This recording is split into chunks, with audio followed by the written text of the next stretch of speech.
On the news tonight, President Bola Tinubu suspends Minister of Humanitarian Affairs and Poverty Alleviation from office.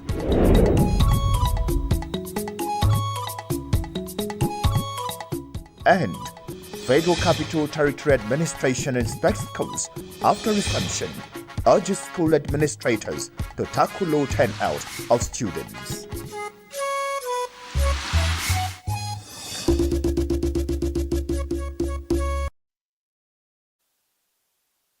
Hello, glad to have you join us on the 7 p.m. news on NTA Channel 5 Abuja, the Unity station. I am Abdullah Hejia with the news.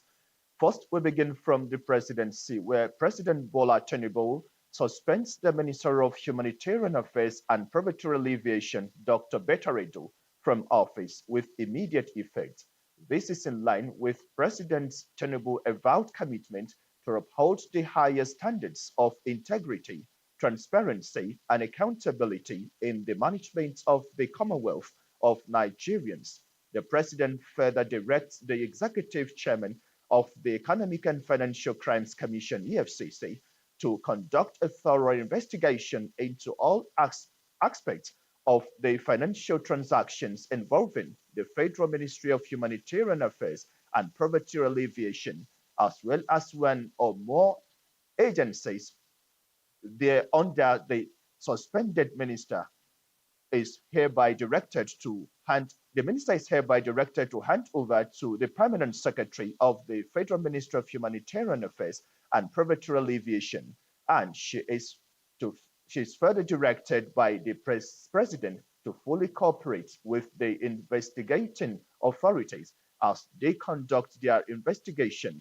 Furthermore, the president has tasked a panel that is headed by the coordinating minister of the economy and minister of finance to, among other functions, conduct a comprehensive diagnostics on the financial architecture and framework of the social investment program with a view to conclusively reforming the relevant institutions and programs in a determined bid to eliminate all institutional frailties for the exclusive benefits of the disadvantaged household and win back lost public confidence in the initiative.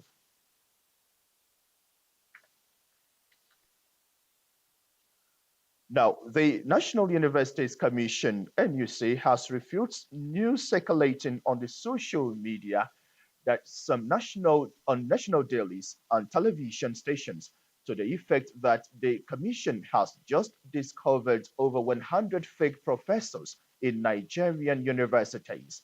NUC says the media reports are fake, untrue, and a figment of the imagination of authors, adding that the happening is at an unsuitable time when the nation is awaiting the outcome of investigation into the fake certificate saga from universities in some neighboring countries.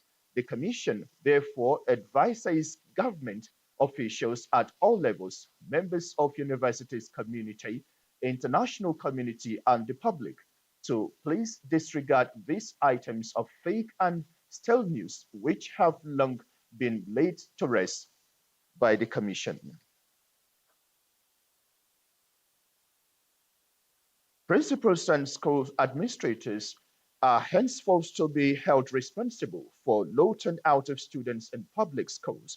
FCTL Secretary for Education, Danlami Hayo, stated this when he led the management team to inspect schools after resumption.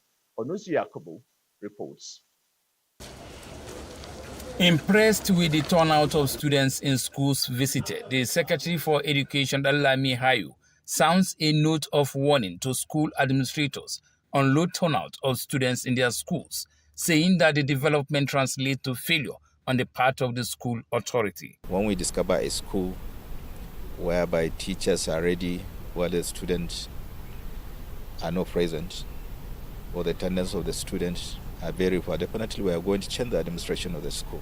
We are going to bring someone capable that can lead.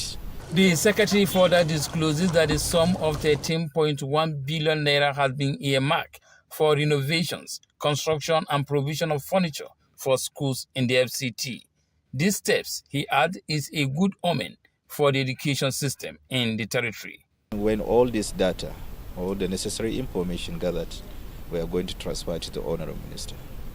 And I'm sure one of his key priority areas is education. And this education is going to be given special consideration. That's why in 2023 budget, he approved 13.1 billion naira to spend on renovation, construction, and provision of chairs or furniture for schools in FCT. So this is encouraged. The schools visited are Government Science and Technical College Area 3, Government Secondary School Tudunwada, and Junior Secondary School Wuse Zone 6, as well as Gliston Group of Schools in Jahi, Abuja. Onoze Yakubu, NTA News. Talking a bit on security, the Nigerian Police Force has commenced physical and credential screening for applicants into the rank of police constables in the general duty and specialist cadres. Asabe Williams reports that the exercise, which held at the FCT Police Command, had about 600 applicants participating. The report. Declaring the screening exercise open, the FCT Commissioner of Police Haruna Garba told shortlisted applicants to ensure that they have original copies of their certificates, as the police will not condone falsehood and forgery of certificates. He urged them to be of good conduct throughout the screening process. This day, 600 applicants will be screened, and there will be a mop-up at the end of the exercise. That is, those who have not been able to be screened during this period, the last day will be the last period where they will do the mop-up screening. And I want to inform all the applicants here that this exercise is free. You are not going to pay a kobo to anybody. The IGP, Kade, Ebetokun, PhD, NPM had already illustrated this point. So, whoever asks you to bring money, don't give. This procedure, the CP says, is necessary due diligence to ensure the right candidates apply and get recruited into the force. The screening exercise continues until 29th January 2024. In Abuja, Asabe Williams, NTA News. Against all odds of human onslaught, imaginations, naysayers, and prophets of doom, as well as the plan of conspirators about Nigeria, the country through her people of faith are surmounting all challenges, with 2023 not an exception. The clergy believe God's continued mercy has kept the country on the track of progress. The report. Religion remains fundamental and a very sensitive phenomenon in Nigeria, with citizens allowed the freedom to choose any religion of their choice. This, of course, has continued to shape and mold beliefs. 2023 in the religious realm saw Nigerians continued with their faith and hopes high, even as they work and pray harder to surmount all socio-economic as well as political challenges in the country. For Nigeria and the citizens, the year 2023 provided God's sanctuary for adherents of all religions. Faithful kept hope alive in worship of their Creator, in whom they always trust for bounties, mercy and endless grace of possibilities. Of course, the year in February was pregnant with a lot of socio-political activities, including the general elections. That was a litmus test to Nigeria's ethno-religious unity. Prophecies and counter-prophecies ensued from different parts of the country. The joy of it all is that at the end of it all, the will of God has prevailed. That phase is today's history, life returning to normal, with better understanding and lessons on the need to always observe politics and religion. Sermons week in and week out from both the Christian and Muslim worship centers provided a living seed in the utmost conviction that the Supreme Being is always in charge of the affairs of man and indeed Nigeria. Of course, talking about the year 2023 would not be complete without the mention of the unfortunate incidences of the tragic Dunamis Church collapse building, where a pastor lost his life at Mission Ward, North Bank, Makodi, Benue State, and the Tudunbiri military drone mishap that claims scores of lives of worshippers early in December. Uncertainty of the future and the prospects it holds, these clerics say, can be guaranteed with the same trust and belief in God, who has seen the country through all her phases of challenges.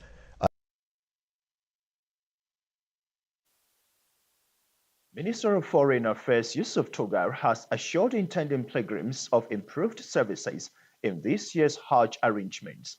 The Foreign Affairs Minister stated this as Nigeria and Saudi Arabia ratified the agreement for the 2024 Hajj operations in Jeddah, Saudi Arabia. Garbana Ta'ala reports. The signing took place on the sidelines of the third series of Hajj and Umrah conference and exhibition in Jeddah. Minister of Foreign Affairs Yusuf Tuga and Saudi's Minister of Hajj and Umrah Tawfiq bin Fawzan Al Rabi'a signed agreements for this year's Hajj and Umrah, also known as Lasa Hajj. Culminating from this bilateral meeting includes new guidelines of operations for 2024 pre-Hajj, Hajj and Umrah activities.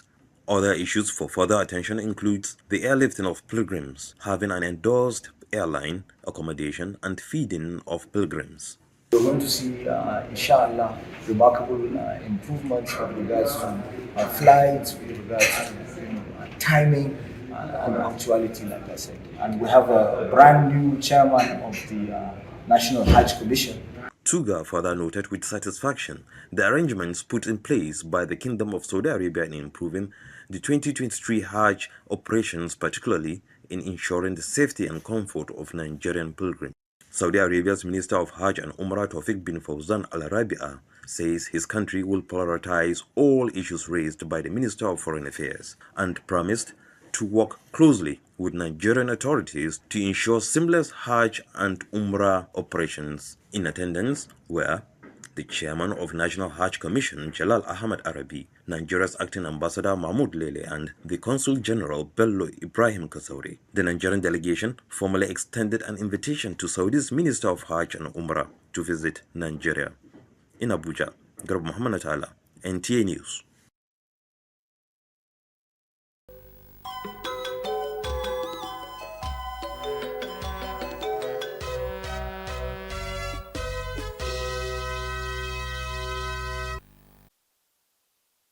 Talking sports now.